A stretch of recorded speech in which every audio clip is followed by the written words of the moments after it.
Great. Well, good evening. Thank y'all. Buenos noches. Good evening and welcome to our panel on alternatives to arresting mothers. I'm Dr. Cathy Marston, the Executive Director of Free Battered Texas Women and a member at First UU San Antonio. We are on the land of the Coiltecan and Tonkawa peoples, the historical and indigenous stewards of this land that we call San Antonio, Bejar County, Tejas. FBTW educates to end arrests of battered women, supports survivors for clemency, and support them in their reentry. FBTW was my dream while I was incarcerated in the Texas Department of Criminal Justice related to defending myself against an abusive ex-boyfriend. We are now a 501c3 with 75 incarcerated and released survivor sisters as members and our first staff salaries thanks to the Alice Kleberg Reynolds Foundation. We have freed 18 women since I came home in 2014. I would like to thank the First Unitarian Universalist Church of San Antonio for being a co-host for this event and for their ongoing support of FBTW since I became a member in 2015. I also thank Dream Voice for being a co-host and for their energetic and passionate work coordinating Dream Week here in San Antonio every year. Lastly, I thank the Unitarian Universalist Association Side with Love campaign for uplifting this event. The Lone Star Justice Alliance says that since 1980, the number of women incarcerated in Texas has increased by 986%. Surveys by the Texas Center for Justice and Equity and the California Coalition for Women Prisoners have found that 80% of women who are incarcerated are mothers and primary caregivers to minor children. 82% of incarcerated women are survivors of domestic violence, like the percentage of the population outside the razor wire. These women will come home and face collateral consequences of incarceration, legal, job, and housing discrimination that will put them at risk for homelessness, abuse, etc. Some of the discussion will involve details of trauma from that system and from intersectional violence. If at any time you feel like you need to take a break, please do so. For those of you who are here in person in our sanctuary tonight, if you feel like that breath of fresh air is stepping outside or into our foyer to look at our table, please do so. Bathrooms are located back in the foyer to the right. There will be an opportunity after about 45 minutes to ask the panel questions, whether you are in the sanctuary or online. Thank you so much for your patience and helping us make this hybrid event successful. So my first question for my panelists, we have this superstar panel of mothers who are criminal legal system reformers here tonight, y'all, that are working to create restorative justice. At this time, I would like for each panelist to introduce herself and the work that she has been doing to help mothers in the criminal legal system. And if we could begin with Cynthia Simons of the Texas Center for Justice and Equity, please. Hi, thank you so much, Cathy. My name is Cynthia Simons. I work for the Texas Center for Justice and Equity. There, I am the Women's Justice Director, and I coordinate the Texas Women's Justice Coalition. And we are a subgroup of TCJE that do things related to women's justice before, during, and after incarceration. We are a champion for families. In the last legislative session, we were instrumental in getting a family reunification bill passed that would allow parents who previously had their rights terminated to petition the courts and get their kids back, provided that they meet the criteria. And it was something that was monumental for Texas families. It was something that was monumental for moms who had formerly been incarcerated, because there's just a really short period of time before a lot of parents get their rights terminated. So that's what I do there at the Texas Center for Justice and Equity. And I am also, I do some facilitating of the reentry peer support classes for Via Hope. Lauren Johnson of the ACLU. Can you hear me? Yes. Yay. Okay. So hi, my name is Lauren Johnson. I work at the ACLU of Texas, where I've been for the last 5 years. And in that time, we've worked on a number of bills that directly relate to women who are incarcerated, but I don't work only on that. We work on things that would reduce mass incarceration more broadly. shrinking the system from the front end and from the back end. And there's also a very strong desire to do conditions work, although the paths to victory in that work are long and fraught. But I will say, you know, in previous sessions, we've worked on, with many of the people on this call, Women's Dignity Act. And at the time that we worked on the Women's Dignity bills, we passed one of the most comprehensive women's dignity bills in the US. Most of the time when you hear a women's dignity bill, it has to do with one of two things. Usually it has something to do with shackling of pregnant women when they're giving birth, or feminine hygiene products. And so we're in a place where we're still having to fight for women to have access to adequate feminine hygiene products. As if, I mean, it should be just a given. It's not something we should be begging for in the year 2023, but here we are. And so we worked on that bill, and as one of the provisions in that bill, we got for women who are going to give birth, who are incarcerated, we were able to do 72 hours for them to spend with their children. And the reason that that is such a huge deal to me is because when I was my second incarceration, I had gotten arrested a few days after I found out I was pregnant, and made a decision to wait until after the baby was born to sign for my time, which when you're offered a plea bargain, you risk losing the plea bargain if you don't do it when they want you to do it. But thankfully, they didn't take that off the table for me. And the reason that I wanted to wait was because I had heard the horror stories of the women who I was incarcerated with about either their own experiences or experiences of people that they knew who had gone to TDCJ, who had to go to catch a chain bus, which means you're shackled to people for hours on end, to go to the UTMB Galveston unit. And then once they're there, once they give birth, the pressure is on for their families to hurry up and come get the baby before the state steps in. There's also slim chance that you're going to get to spend more than an hour per day if you get that with your baby. So for us to codify in statute that women will get 72 hours with their baby, it doesn't sound like nearly enough, but it's so much better than what we had for, you know, my son, he's gonna be 19 next month. So, you know, it was a year or two ago when we passed that Women's Dignity Act, and you know, 18 years later, here we still are fighting for crumbs. And I think that that's part of the fight when we're talking about women's issues in the carceral system, is that we're still fighting for crumbs, just the most basic shreds of dignity. The other thing that I'll mention really quickly before I pass it over is that we did work on primary caretaker legislation. And the purpose of that would be, if somebody is the primary caregiver for young children, for the judge to take that into consideration and offer them a diversion opportunity, because a lot of the women that we have incarcerated don't really need to be incarcerated. Like, we could deal with those issues out in the community. And so, especially when we're talking about children, the trauma that we pass on to children by separating families, you know, I think Cathy mentioned in the beginning that 84% of the women who were incarcerated are mothers, and 64% of those women were the primary caregivers to their children. And when you take them away, not only are the kids traumatized, but then the women don't get support because all their support system is tied up taking care of the children.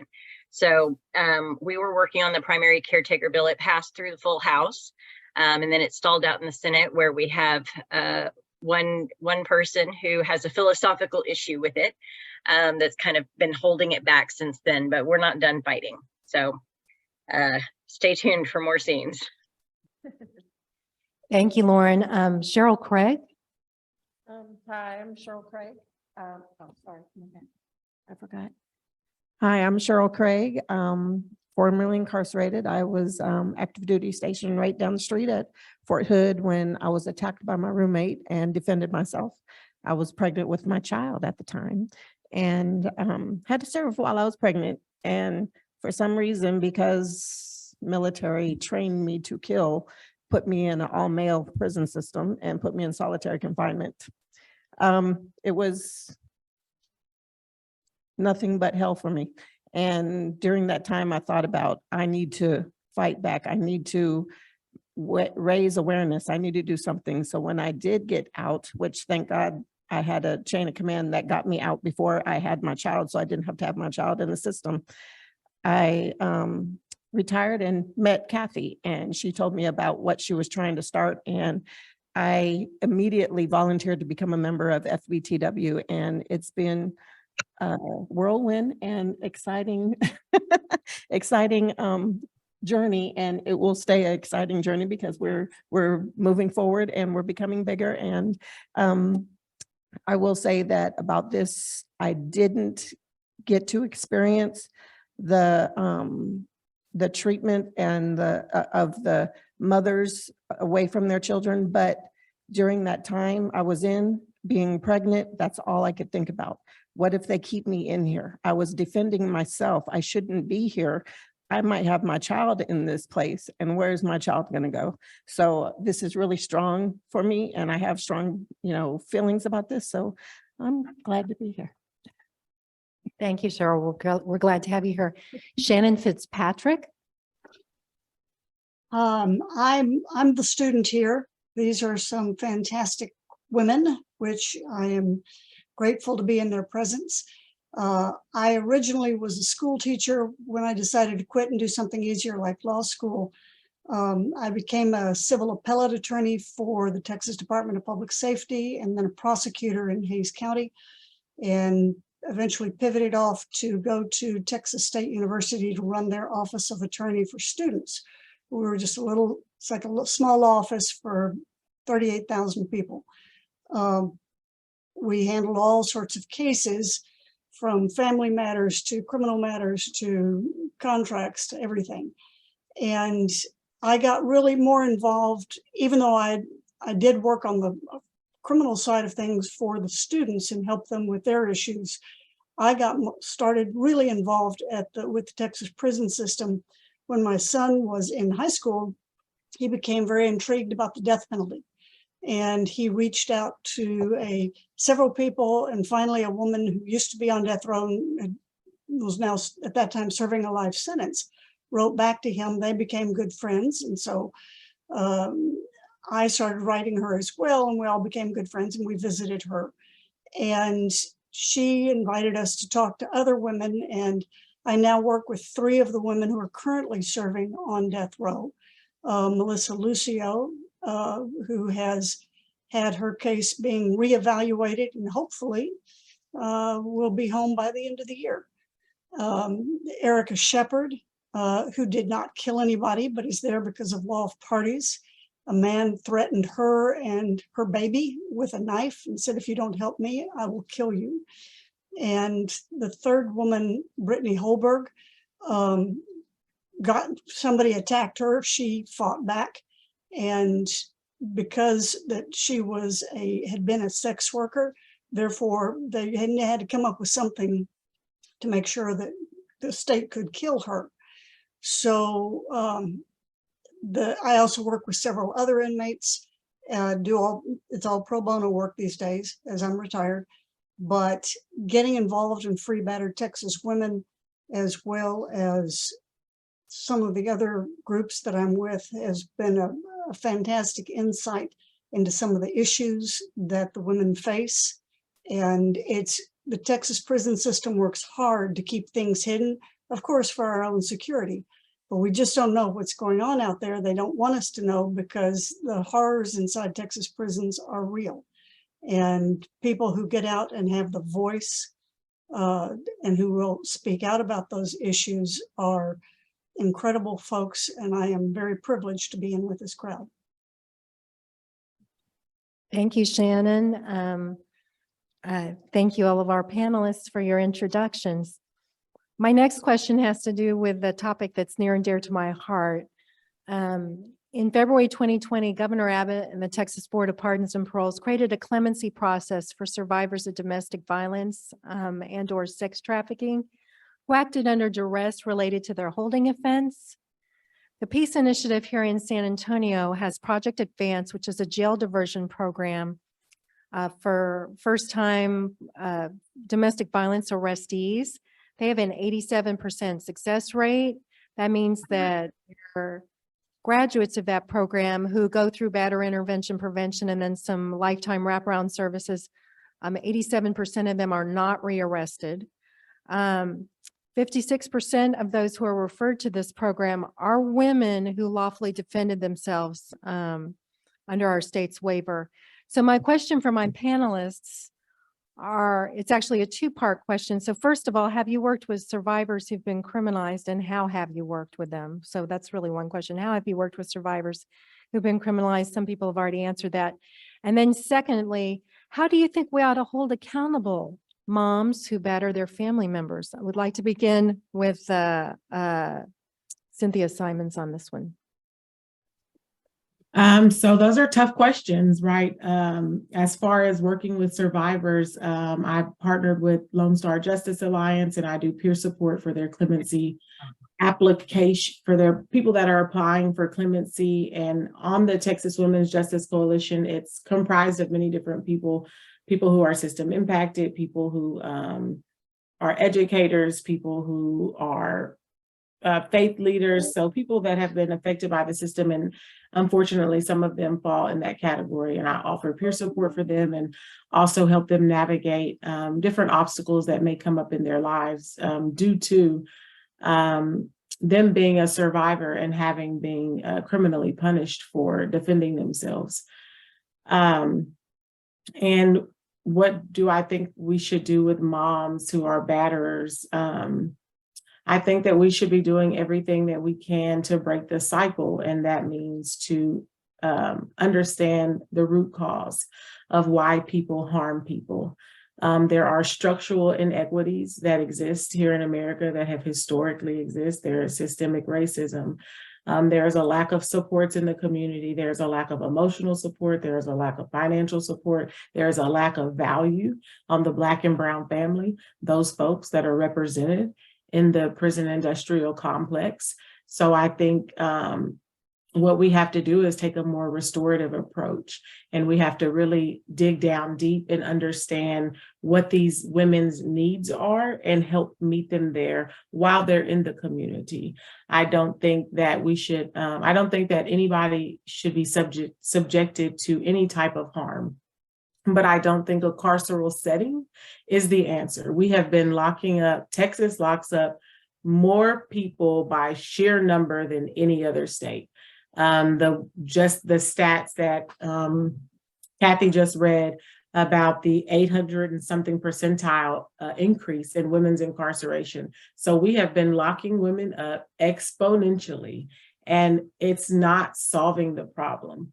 So what we're doing doesn't work. But what we have not done is showed up with support for these women to dig down and really process the traumas that they have experienced, really help them to unlearn some of the behaviors that have been intergenerational as a result of the structural inequities and the systemic racism that exists within America. What we haven't done is relieve some of the burden of childcare costs and housing costs and equip people with jobs that make livable wages so that the stress factors are lower in the home. Those are things that we haven't tried yet. So I think having wraparound services and meeting people where they're at with restorative approaches to healing will curb that rate, and will really then start seeing some intergenerational change and hopefully curb the rate of mass incarceration. Thank you, Cynthia. Lauren Johnson? So the first question was, have we worked with survivors? And I think, the work that I have done for the last decade or so has centered around formerly incarcerated and currently incarcerated people. And maybe some of you know this and maybe you don't, but prisons are full of victims and survivors of crime. They don't tend to get the same recognition as the survivors and the victims that are not incarcerated. But the thing that came to my mind, and I think some of the things that Cynthia said kind of reinforced it, is Danielle Sered, who works at Common Justice in New York, wrote a book called Until We Reckon. And the book kind of zones in on this idea of how we're not going to ever make a dent in the problems that we have in our country if we're only focused on that unicorn person of the first time nonviolent drug offense. We have to be willing to tackle the harder things, the assault, sexual assault. If we learn how to focus on fixing those things, and how do we support and prevent those things from happening? Because if we only focus on the easier stuff, nothing really is going to change. And it makes me flash back. We had some interim legislative hearings a couple of sessions ago, and they were talking about reducing the penalties for drug crimes. And so many of the committee members were sitting there very reticent, and like it was just so hard for them to wrap their minds around reducing penalties, even for, like, when we were talking about first time, that unicorn person, the first time nonviolent drug offense. Then they wanted to be sure. How can we be sure this is their first time? How can we be sure that they're not violent? How can we be sure of all these other things? And they wanted this certainty to be able to offer just a little bit of grace to somebody who's got a drug possession charge. And it frustrated me because, for many reasons, it frustrated me, but largely because I kept thinking, if we're so unwilling to do next to nothing for people that have drug offenses, we're never going to get to the rest of this stuff. And, you know, what would it look like if we switched things around and we cared more, instead of spending all this time and money and resources on incarcerating all these people for drug crimes and all the other petty things that our criminal justice system locks people up for? What if we started working to intervene and prevent assaultive behavior and the violent crime? Because if we could solve that, I think a lot of the other stuff that comes along is a result of the trauma from being victimized. And, you know, I think that it's this domino effect. So if we can solve the harder thing, then I think by default, we'll see the other things start to get better as well. So yeah, I think when we're talking about what to do with a woman who's a batterer, I would say the same thing that we should do with anybody. And that is, like, you know, we say batterer, we say violent, we say all of these marginalizing words, but I think nobody is the one thing or one word that we think about them. Like, we are all very complex human beings with multiple facets, and people learn the best strategies and ways to survive in this world for them.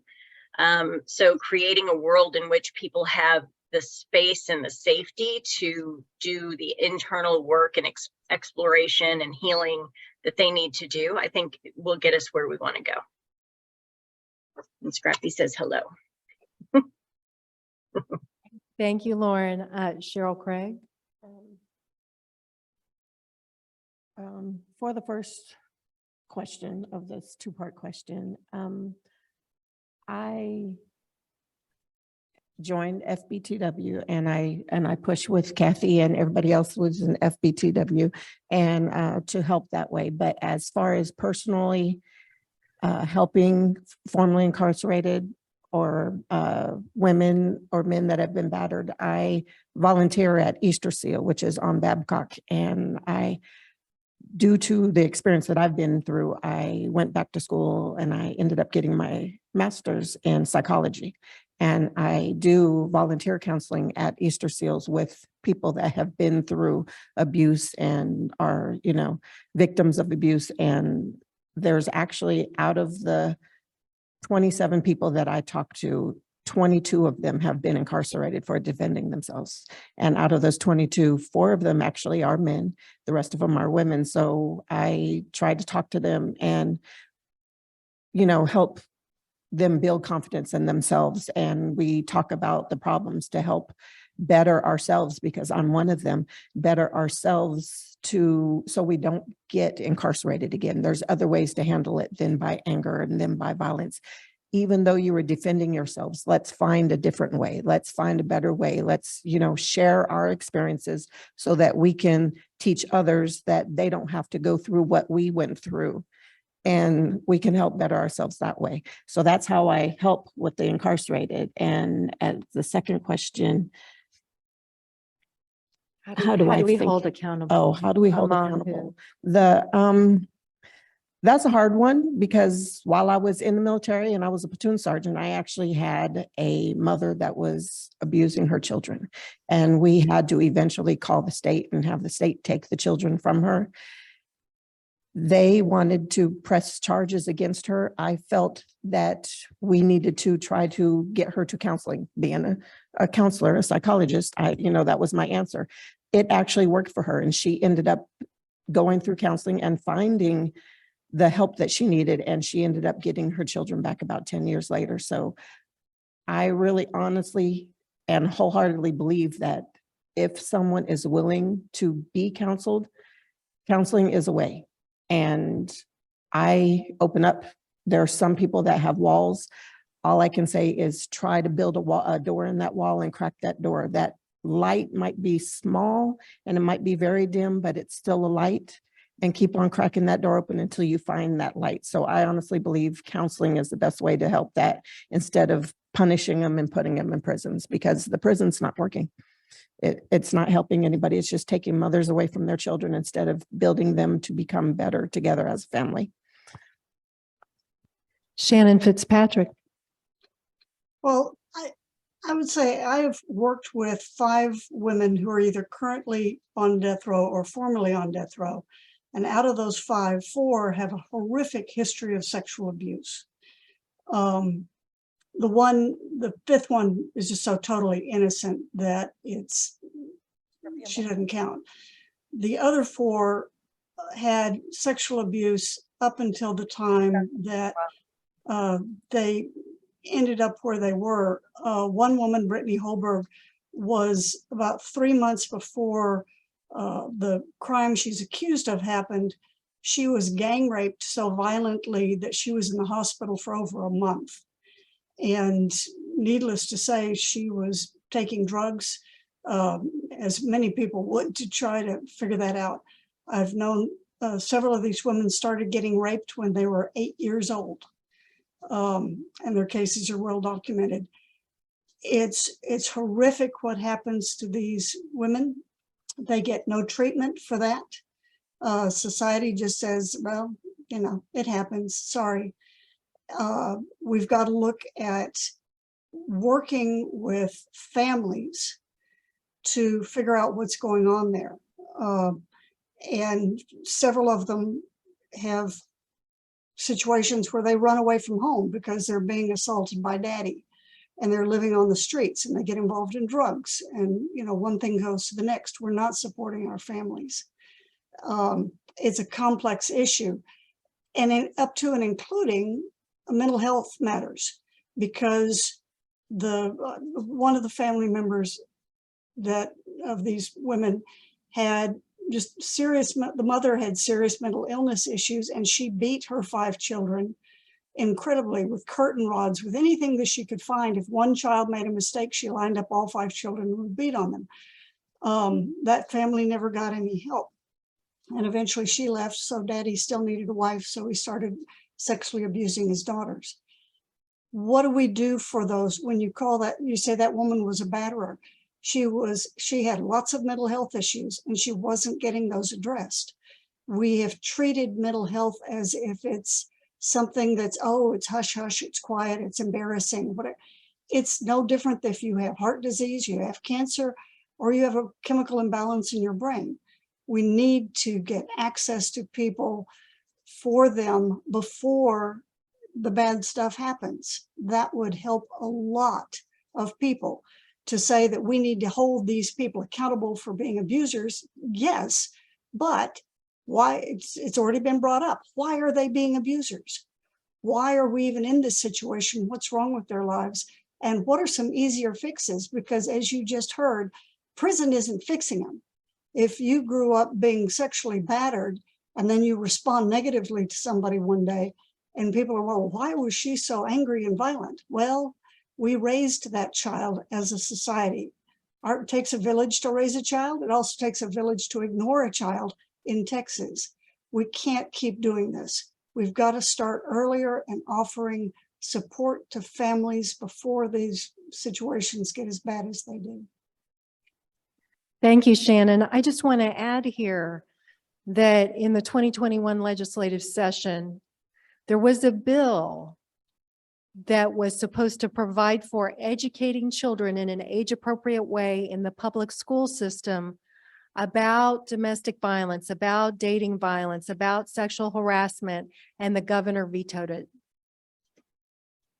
And this is exactly the type of fix we need. For me, I see it as an educational fix. You know, if you're raised in a family where there's abuse, you're learning this conduct, and there has to be somewhere in there for somebody to tell you this is wrong, and here is a healthy way of interacting with people in relationships. I'm going to go to question 3 here, and then after question 3, we're probably going to go ahead and go to our Q&A from our audience. Please talk about your reentry experience and any of your solutions for reentry and collateral consequences, because despite the title of our program, mothers are incarcerated after being arrested. And Shannon will talk about her experience working in reentry. I'd like to start with Cynthia Simons on this question. Yes, just a side note before I answer the question, Lauren Johnson was kicked out of the room accidentally. She was removed, and she's trying to get back in, but they won't let her in. So I don't know who's running the Zoom. So okay. Cynthia, Huh? we're working on it. Oh, okay, awesome. Okay, so reentry.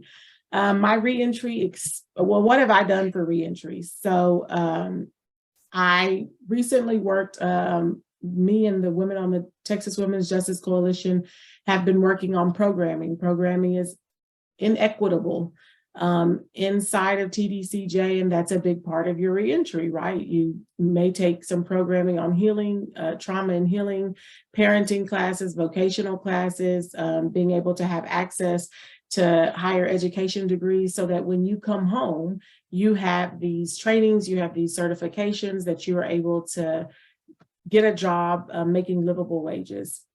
It's very unequitable in TDCJ compared to men, women and men's education programs. So we've been working on getting self-taught programming implemented so that people can have access to programming in 3 different areas of financial literacy, parenting classes, and healing and trauma, so that they can have those tools when they leave. And then I also teach reentry peer support through Via Hope, which is a peer support training that you can get certified through the state of Texas. And you are a peer coach for other people who are reentering to help them overcome the obstacles that exist when you are coming home from incarceration. My personal reentry experience was horrible. I was very unsupported by my community. I was estranged from my family. By the time that I had finished my sentence, I had lost custody of my children prior to becoming incarcerated. And that trauma in itself created a gap with me and my very little support system that I had then. So I went back to the same unhealthy environment that I left from because there were no resources. I came from state jail, so there was not I didn't have parole. So there was not a halfway house for me to go to. There was not anything in the community that people had that I could go to. There was no transitional house. None of these things existed. So I went back to the same unhealthy environment that I left from. It was by sheer will, determination, and God that I rose out of those trenches and was able to make one good choice after another and take one good step after another until I was able to get myself self-sufficient and be out on my own and start working in different areas that were of interest to me. When I first came home, I worked for $10 an hour and I didn't even make 40 hours a week. There's no housing for women, especially, well, no housing for formerly incarcerated people. It's not just women. But then when you talk about women and children, it's even more minuscule. I think there's 2 places in the state of Texas where women and children can go, and the children have to be under a certain age. With 81% of women incarcerated being mothers, that's a grave injustice for people who are reentering. So there's not a ton of resources. I will say, since I've come home in 2018, that there are different organizations and entities popping up in the more metropolitan areas that are having more robust reentry services. But that was not my experience. My experience was hard. And my experience was lots of days where I didn't know where I was going to sleep, where I didn't know where I was going to eat. I couldn't even think about navigating the custody battle with my children because I didn't even have a safe place for myself. So hoping to continue to work with other organizations and doing what I can in the reentry space so that we can create better outcomes for people coming home. They're already tasked with the collateral consequences of felony convictions that bar you from government programs that help, that bar you from housing, that bar you from jobs. So you're relegated to second and third class and tasked with impossible measures, and you need to overcome them with all of this baggage. And then there's very little supports in the community. In Austin, it's almost, it's a just very, very small percentile of people that will take folks with felonies. You basically have to know somebody to be able to get into a place. And then it's very, very expensive. So we have a lot of work to do when it comes to reentry. Thank you so much, Cynthia, for sharing that and for the work you're doing in that area. Lauren Johnson? Don't have her back yet? Go ahead, Cheryl. Okay. We'll try to get Lauren back, obviously. She told me she had to come back in on her phone. I don't know what's going on with her computer.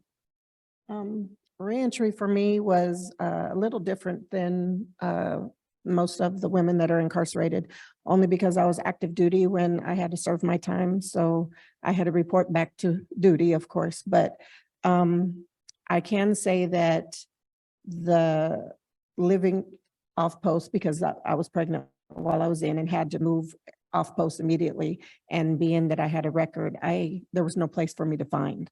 No one wanted someone that's been incarcerated. No one wanted anybody with a felony. So I had to live in the barracks while pregnant and go to the courts and pay to get my record exonerated. And that they took $2,500 from me. And then guess what?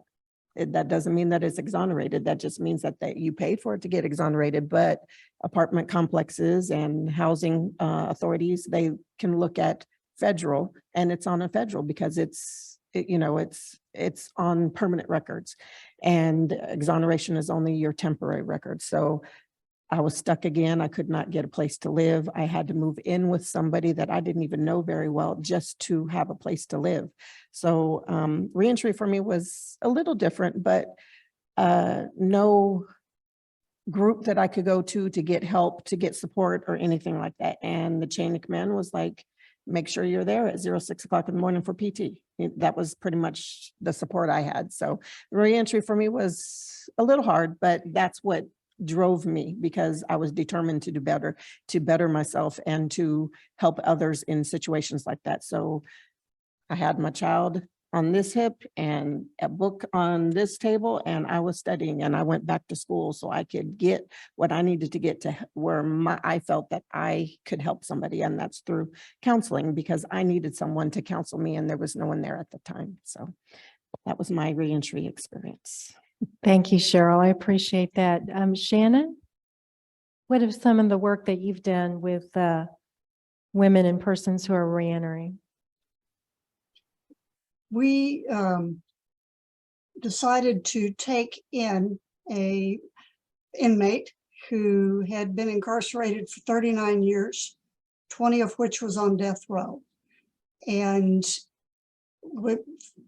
it was a surreal experience because she did not know how to turn on a microwave oven, much less use a cell phone or anything. You get no instruction. There's no real rehabilitation in TDC unless some of the things you can do yourself if you can afford to pay for it. But for the most part, there's not much offered. So getting a simple ID, the state of Texas didn't have the right name for her on her prison records. And so that she couldn't get an ID, which means you can't open a bank account. You can't do a lot of those things. I had to get kind of tense with certain people to make that happen. But, you know, I have the privilege of having access to some of that information so I could advocate for her. Eventually, she lived with us for a couple of years and then wanted to live on her own because she never had. She was 65 and had never been on her own before. We looked for her for Section 8 housing. She was 100% disabled because of her time in TDC, which many people, if you spend significant amounts of time in TDC, you will come out disabled because of how the beds are, the treatment and everything else. And so she was looking for Section 8 housing because she's disabled. And no, because back in the day, certain presidents signed a bill saying that you can't ever get into public housing if you have a felony conviction. Hers was 40 years prior, but she couldn't get into Section 8 housing because it's a lifetime ban. So we eventually found a place for her, a retirement community who did not care about that. But for so many women, there's just, it is really difficult. As you've heard from Cynthia and others, it's just, you get that label with felon on it and they just, it's real convenient to say, we don't need you. Now, fortunately with COVID, there's been a rush for jobs and I'm seeing more people with felony convictions getting access to jobs, but it is hard. They don't even want you to parole if you don't have somebody saying, yeah, we'll employ her. Most people don't have that. You need a lot of resources and the state doesn't give them to you. They just say, oh, go down to the job hunting place and they'll find you a job as a day laborer. Well, if you've got children, you can't do that because you need childcare. And that's really expensive for the little pay that you get. So setting up all of the basics that you need is really complex. And you get $50 on the day you're released and $50 when you report to your parole officer the next day. That's a whopping $100 after 10, 20, 30, 40 years in prison. And that's, you know, enough for like a night. So a lot of people will become homeless and that puts you in violation of your parole. So it's complicated and we've got to do more to support people once they're out and not be afraid. If Texas actually did their job and worked to rehabilitate its inmates, that would be one thing, or offered mental health care, which they really don't. And we have at least 60% of the prison population needs mental health care, but they're not offered it. Then, you know, it's going to be a continuing cycle, which is horrible for the people who are involved in it, expensive for the taxpayers. We have one of the highest recidivism rates in the country. We have simply got to do better in handling these issues. Preaching to the choir, Shannon. Thank you. Yes, very, very true. I just want to throw in here that when I re-entered in 2014, it was extremely difficult. I came out, I do not know how anybody does it who does not have a family to go to or friends or somebody to go to. I admire and those who have come out otherwise, but I'm glad I didn't have to go through what Cynthia went through. But by the same token, I moved into a household where I had a family member who was physically and verbally abusing me. And I got to immediately, with an ankle monitor on, start repeatedly having to call the police, along with my elderly father, who this family member was also being abusive to. So it may sound like I don't practice what I'm trying to preach here, but that made it very difficult. I happened to have excellent parole staff because I had to keep going outside the door with my ankle monitor on when I wasn't supposed to be outside the door, but the police knew, they knew I was on parole, and I would call my PO after that. And he was all ready to move me to the county battered women's shelter if I needed to go there. And that family member was removed. In terms of the collateral consequences of job discrimination, you know, I have a PhD in communication, and before I was incarcerated, I had about 2 decades of professional communication experience. And it's been, try not to use any profanity here, it's been extremely difficult to find employment, which is partly how Free Battered Texas Women has gotten so far along, because I just kind of keep resinking my energy into this to keep my skills up, to keep my feet pointed the right way. And then every once in a while, I'll put it in an application somewhere. I've also been fortunate to work for 2 other Unitarian Universalist nonprofits, the Texas Unitarian Universalist Justice Ministry. And I thank the Reverend Chuck Freeman, their former executive director, so much for hiring me in 2020. I was their first executive assistant. And it was just a part-time job, but it meant a great deal to me. And then Mono Omega San Marcos, and Shannon is on Mono Omega's board and on my board. I want to thank them and their executive director, Eric Martinez. I think Unitarian Universalist organizations put their money where their mouth is. And if we're going to really make reentry and reintegrating possible, then it means some of the things you've heard here tonight, encountering some of these other horrible things going on that we all need to be aware of. I think we're having difficulty, y'all, getting Lauren back on, but we're working on it. I'd like to go ahead and pause here. I still have another question I can ask my panelists, but this is a time where we're already running into the time where I wanted to take your questions. Anybody who is in the in-person audience or online who'd like to ask a question.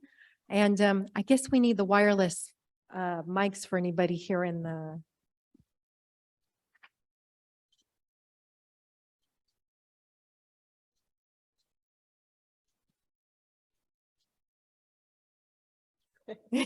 Gary has one. Okay.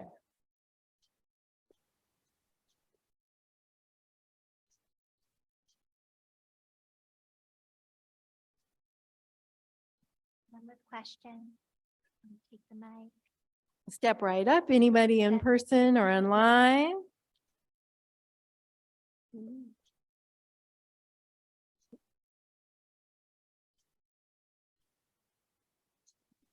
All right. Just out of curiosity, is there any link on the chat room or that what we can have to give direct donations to Free Battered Texas Women? Thank you for asking that question, Rico. We do have a PayPal link up if you'd like to donate to us. Yes, you can go ahead and use your camera for that QR code and go right to our PayPal link. We're grateful for any donations. While we have become a 501c3 and we do fortunately have our first substantive grant to help pay some staff salaries, we are still very emergent. We have me, getting paid a very small part-time salary. And then Altair, our program assistant, also who's in the back of the back of the sanctuary here, getting a small program assistant salary. We're both part-time, and we need help with all of our operating expenses. Allison Bill has got his hand up here. I had a question. I was curious what pre-conviction restorative justice programs there are in Texas, and if you know anything about that, and how effective those are. That's a good question. So you're asking about jail diversion and other things that happen pre-trial, any type of pre-trial diversion. Cynthia, would you like to talk about some of the pre-trial diversion programs that you are aware of here in Texas? Sure. So I know in Houston, they have some like drug courts and mental health courts, and they have some pre-trial system diversion programs. Travis County is trying to come up with one, or they have a few diversion programs. They're trying to come up with a diversion building, I believe, a whole center that will do wraparound services. There's a Rare Academy, which isn't really so much a program, but they have lots of resources there. So one who was experiencing insecurities that could lead to potential incarceration could go there and get some job training or some other type of assistances that might keep them from becoming incarcerated. Dallas has some pretty good services as well. Most of the services come through churches and nonprofit organizations.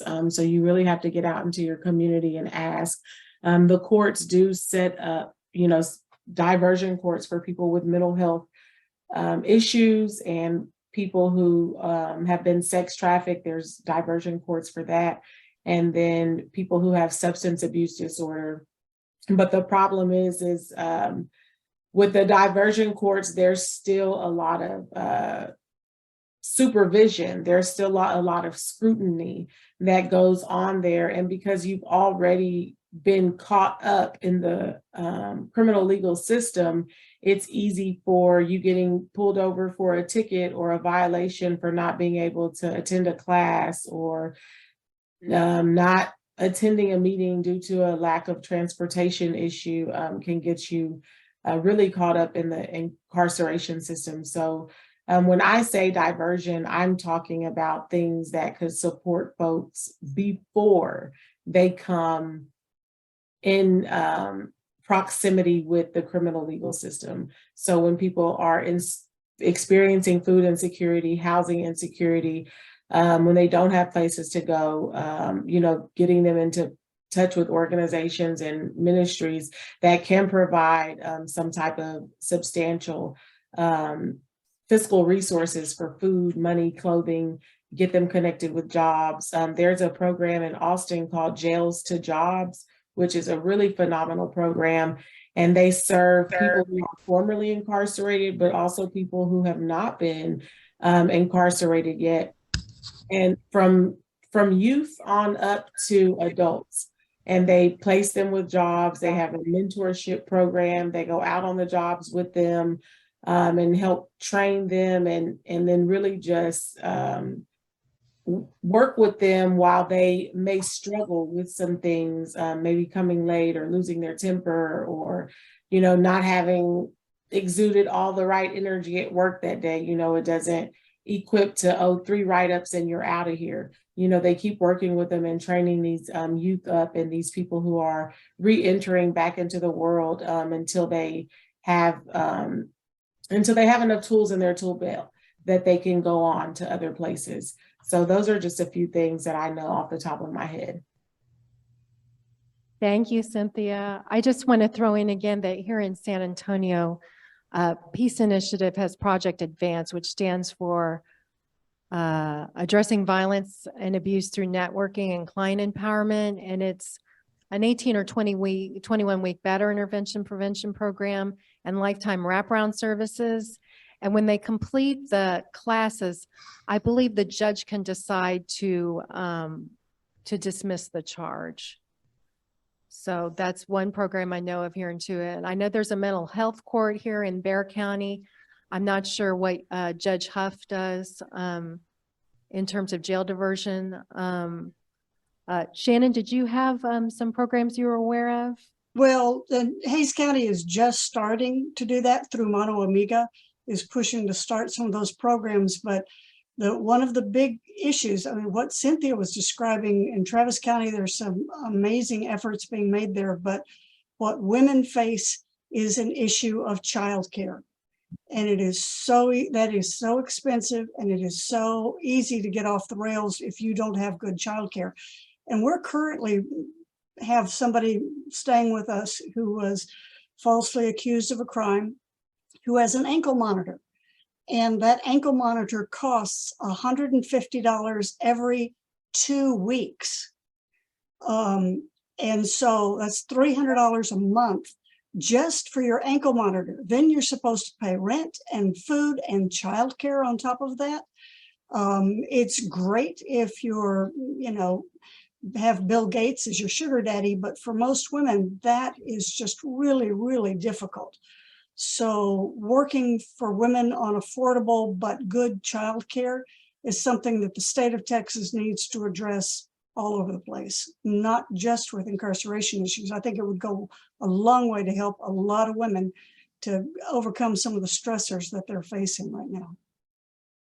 Absolutely. I definitely echo what Shannon is saying. I am a single mom and I pay crazy money for childcare, and I have to work more than one job in order to pay all of my bills because I'm paying for childcare.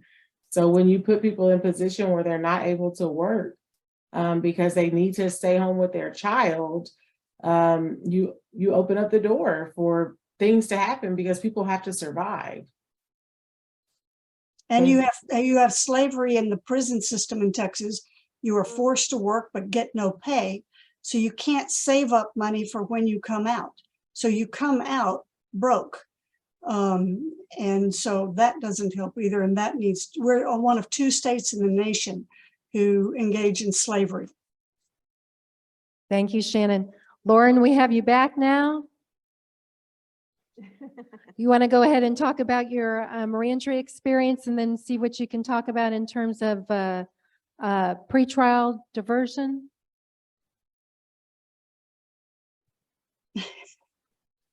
You have to unmute her. There we go. Can you hear me now? Sorry, I muted because of my dog and then I couldn't unmute. But what I was saying earlier is that I've had a whole spectrum of reentry experiences, from going into jail and coming out with nothing and going straight back to the lifestyle that led me to jail in the first place, to coming out, having support, having, I hated them at the time for doing it, for making me go to a transitional house. But later on, as I looked back, I was actually kind of grateful, mainly because the transition house that I went to wasn't complete trash at that time. I think it is now. But it helped me to pace myself. And I think, when you've been cooped up for months or years and you come back out into the free world, you've got like this never ending list to do in your mind. And you feel this sense of urgency to get it all done and get it all done tomorrow.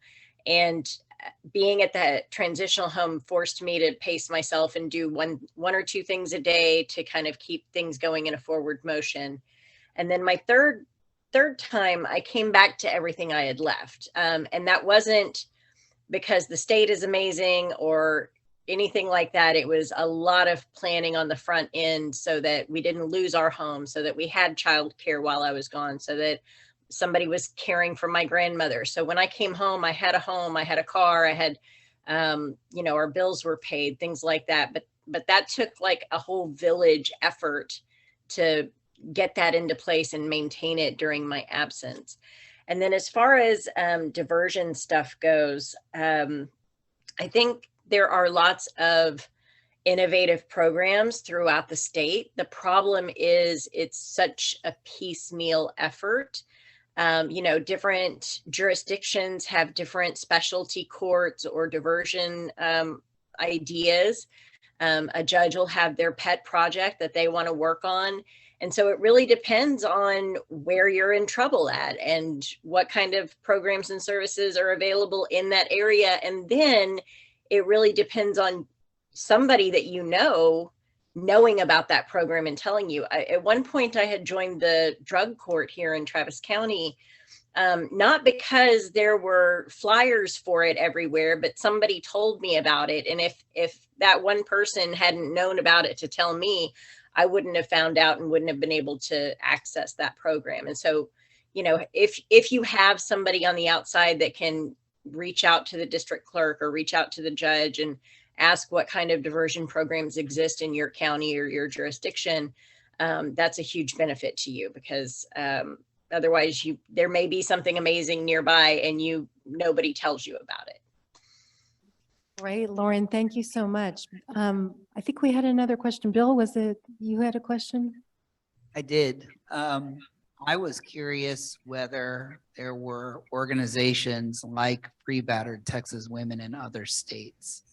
Because even though Texas is special, as we all know, the issues that you're tackling are certainly happening in other states too. And I just wonder if there's some kind of grassroots national network of these kinds of organizations that might be taking shape. I'll answer that, and then I'll also let my panelists throw in here. And I'm aware that Cynthia has to leave at 8:15.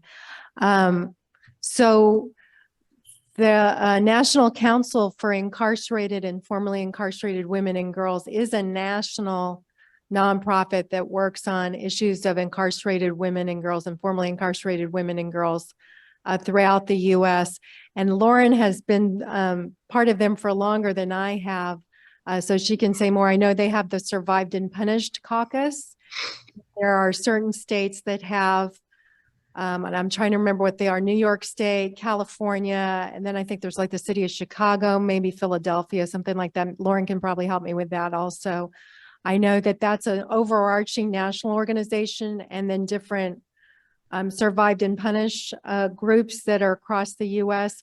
And then I know that there are other women's groups springing up here and there. I'm going to just throw it open to the panel here. Lauren, do you want to go ahead and dive into that one? I think the one that you're thinking of is Mothers in Charge.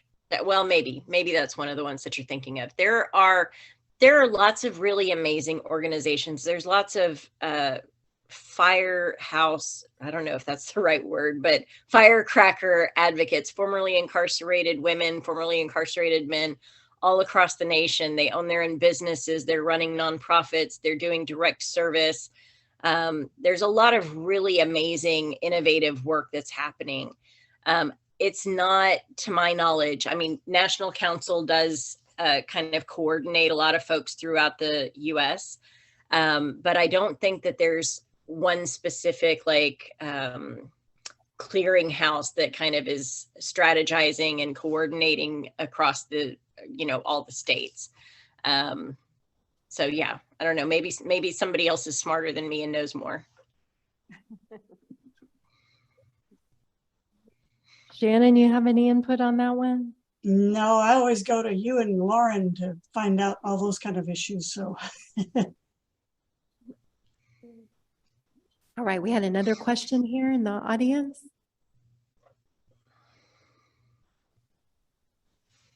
Thank you. At the risk of sounding extremely naive, because I lived in Washington State for many years and services there, suburban many areas. And I was acquainted with several of them, especially with issues of language access. So since I don't know anything about the state, is there a mandate for, let's say, translations when you go to court? Is there a mandate when you go to prison? Is there anything else that's available? Because I've been listening to you talking about a group called Mano Amiga, but is there a network that helps Hispanic women with language? I am going to throw that up to Lauren Is that Johnson. a totally parallel universe? That that is the world that I would love to live in. I don't think it's the world that we're in. So one of the times that I was incarcerated, one of the first times I was incarcerated with Rosa Jimenez, who was recently finally exonerated and released. At the time, she had never been in jail. She had never been in trouble. That wasn't the lifestyle that she had led. She had been accused of choking a baby to death. Anyway, long story short, she was there, she was alone, and she did not speak a word of English. And it was like my first time incarcerated, and I was a little bit terrified of being there, but I just kept looking at her, and there were a few of us that were trying to break the language barrier and trying to piece together some sentences in Spanish to talk to her. But I just kept thinking how isolating and scary that has to be if you don't have anybody that can speak the language that you speak and you don't know what you're facing. I mean, the scariest part of being in jail is not knowing what's about to happen. And for those of us that can speak English, we rely on the other women in jail who help walk us through what we can expect, because the guards and the people that work there aren't going to do it. They don't care if you have anxiety, or they don't care if you understand what's about to happen or not. So the women come together and help each other in that way. But part of the reason that I unmuted is because I've consulted recently on a short documentary that is about to premiere, I think in Montana, but it's also going to have a South by Southwest showing, and it's called Breaking Silence. And it is about a woman who, it was originally intended to be a documentary following a woman's reentry process. It happened, we started doing the filming right as COVID hit. And so a lot of the filming didn't get to happen. None of it went the way it was planned, but a beautiful part of the story is that the woman that we were following, her father is deaf. And because of her experiences with the justice system, her father had gone to see her and visit her in prison and experienced all the horror of going to visit a loved one in jail, except he was deaf and the guards were yelling at them to use the phone, and you can't use the phone if you're trying to do sign language. And as part of the documentary, the filmmaker followed him as a volunteer because his experience with his daughter made him want to go volunteer at the prison, because he does advocacy for deaf people. And he started thinking about what happens to people that are deaf when they're incarcerated. And so in the film, he goes into a prison and talks to a group of deaf inmates in one of the units. And their experiences, if you think there's so many things that you don't think about in terms of language access and disability. And this one gentleman was saying, I can't hear when they call for chow. And if there's a fire or something happens, I have no way to know what's happening around me if I'm asleep or if something is going on. And then as we were doing screenings of the film to get feedback from the communities that were represented in the film, we had somebody that was saying, I had the experience that I had not even talked to my court-appointed attorney until I was there to go to trial. And that's horrific. You should have access to your attorney well before your trial. So I'm saying all of that to say that issues of disability and language access, whether it's hearing impaired or whether it's just simply speaking another language, those are things that people don't tend to focus on and prioritize in the regular world. We still have to really push people to provide closed captioning or to think about having interpreters for community calls out here. So if we're still fighting that hard for those things out here, then that we're light years away from that on the inside. I'm sorry to say. And I'd like to add to that, keep in mind that the prison system, they'll give you hearing aids, but they won't give you batteries. So that's, the kind of thinking that we have going on there. But back to your question about what the courts require, yes, if you ask for an interpreter, the court has to provide one in the court proceedings. But once you get to TDC, not only do you not have people, it can actually be a violation of the rules. You can get what's called a case if you speak Spanish in front of a guard because they think you're trying to plot an escape. And so you're not allowed to speak any other language without the risk of getting a case. And so people who don't speak English, whatever language they may speak, it is terrifying beyond belief, and they struggle incredibly, and very rarely do they get justice because they simply don't know. They can't participate in their own defense because they don't know what's going on. They're subject to all sorts of abuse in prison because the guards tell them to do something. If they don't understand it, then you're just out of luck. I hope that's answered some of your question. I want to just add, I don't think there's a group per se that I know of that provides translation support for Latinas or persons who might need a translation in the system.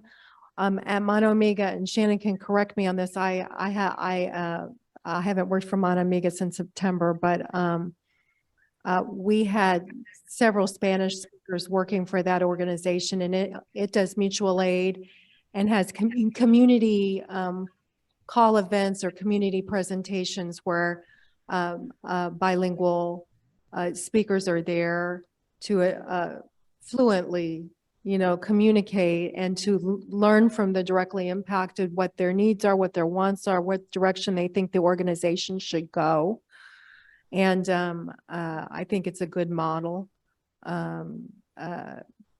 That's part of Mont Omega's mission to create a corridor of resistance to injustice from San Antonio up to Austin, especially for persons who are Black, Indigenous, people of color, immigrants, etc. Any other questions? We still have some time.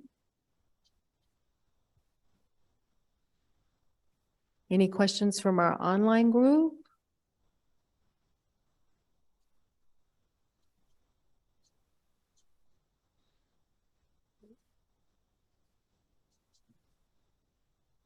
No? Well, okay, go ahead. Go ahead, please. I don't know, as a possible resource, I'm wondering, since San Antonio is designated a compassionate city and there is the SACRD, the directory of services that is, I don't know how far, reaching it is. And I know it struggles to be, for people to be aware, it's a place for both finding and listing services. And that fragmentation that they were speaking of is a problem for all groups, for knowing who's doing where you turn. But that might be a possibility. It's SACRD, and Ann Helmke is the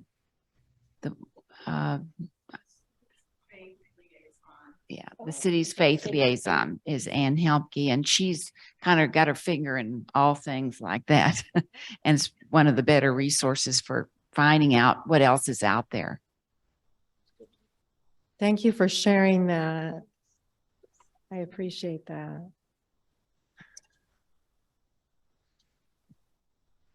going to ask this question I could probably figure out myself, but if you call, 311 for city services or information, do they answer in Spanish at any time, or is everything just in English? I'm Just not to sure know very about that. basic city resource. Okay, I'll dial when I get in my car. Call them. Call them. I'm not sure about that, but I can tell you my sister has a coworker who is, I think, a Mexican citizen with a visa, and she needs to renew, and she's having some trouble with backlog. And so my sister came to me, and I suggested that this person get a hold of Raices, the Refugee and Immigrant Center.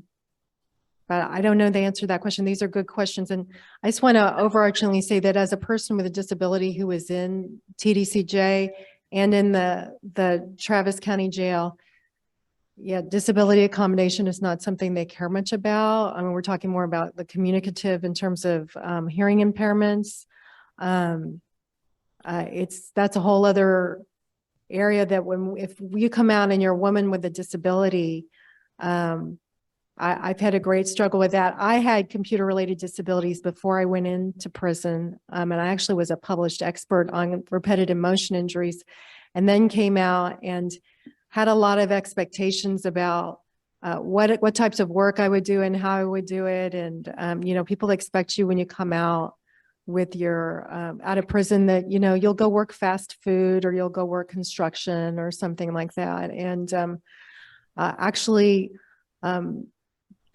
I found such a wide array of jobs that banned anybody, especially people with felonies and felony convictions that are considered, you know, to be violent, just banned from everything. So it's been a real challenge. And I went to the state's vocational rehabilitation department because I had gotten a voice recognition computer from Iowa's vocational rehabilitation services for my doctorate, a voice computer. And was able to get that only because I was writing a grant for Peace Initiative at the time, but I was having trouble finding paid employment. They wanted me to be hired first before they would buy me the equipment I needed to even look for a job. So I could get into more detail about that. So that's the whole thing. But I want to thank our panelists for being with us tonight. And to everybody who participated by being part of the Zoom, Ron and Nicole Meneses for helping with our online, Gary for helping with our audio. If you haven't already, please sign up in person here in the lobby or by contacting us via Facebook or email to be part of our work. If you haven't already, please donate to support us as we build capacity for our dream of a Texas free of abuse in the home and free of abuse funded by taxpayers. As the late Black feminist cultural critic Bell Hooks said, love and abuse cannot coexist. Abuse and neglect are by definition the opposite of nurturance and care. Siding with love means creating justice and accountability that is educational, healing, and restorative for everyone. We've just got a few minutes left. If each one of our panelists would maybe like to take a minute to do a close of your own. I'm going to start with Lauren Johnson. I wasn't expecting that. I think the thing that I've been saying a lot this week is just the reminder that community is the solution.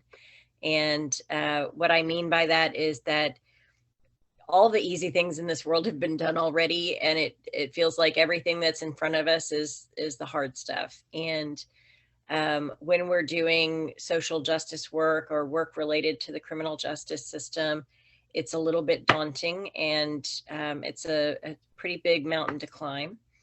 And what I know is that when you're doing something in community, even if it's hard, even if it's taxing, I'll give the example of last session. There were countless attacks on the LGBTQ community and trans children. And I watched as my friends went day after day to fight just to exist in this state. And, you know, that's a whole nother level of wild to have to do that.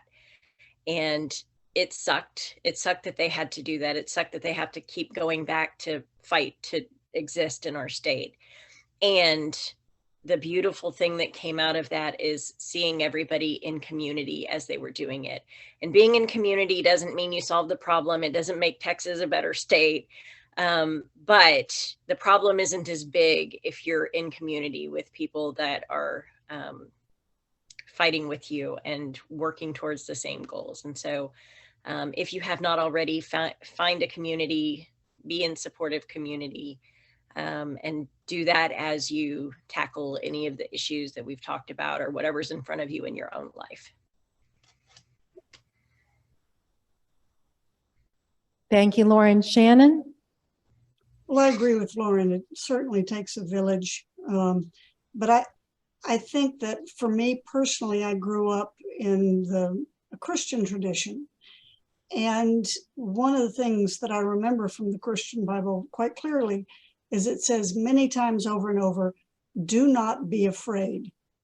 Fear-mongering is a way to get elected in Texas. It's a way to garner attention, but we treat our fellow citizens, our neighbors, as if there's something to be terrified of. And the people that the women that I work with on death row are some of the nicest people I have ever met. I have lovely conversations with them. We laugh together, sing, cry. And yet the average person out there thinks these women should be absolutely feared and we should be running and hiding when they walk down the street. And it's the farthest thing from the truth. And it's a matter of opening our eyes, having some empathy to look in to say, what are they going through? How did they get there? And then what would it be if it was my child or my sister or my mother? Have that empathy. Look at them in ways not of feeling sorry for people, but saying, what can I do to help? Because there's a lot of people out there who need our help, who simply want an ear to talk to, write a letter to somebody to say, I'm there for you. I'm telling you about the weather in my town and the things that are happening. People appreciate being able to communicate with each other. So don't be afraid. Just talk to folks and offer a hand. It'll make a difference in your life. I know, because it has in mine. Thank you, Shannon. Cheryl?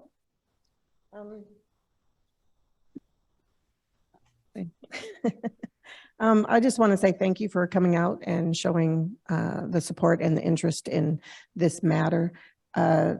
I myself didn't experience half, not even an inkling of what some of these formerly incarcerated women did.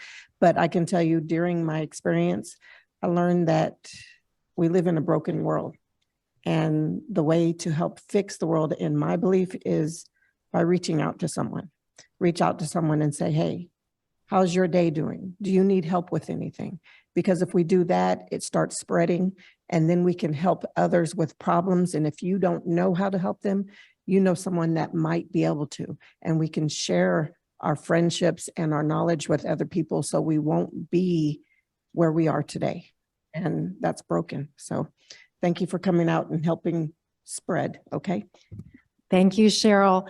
I just want to add that for those of you who are interested in keeping up with our events, we're very fortunate that Bold Love and Community or Black is doing a Moves for the People community dance class on Saturday, January the 28th from 3:30 p.m.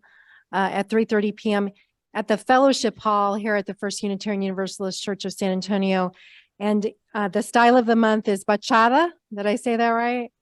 And the beneficiary for this will be Free Battered Texas Women. So please feel free to come out and be part of this event also.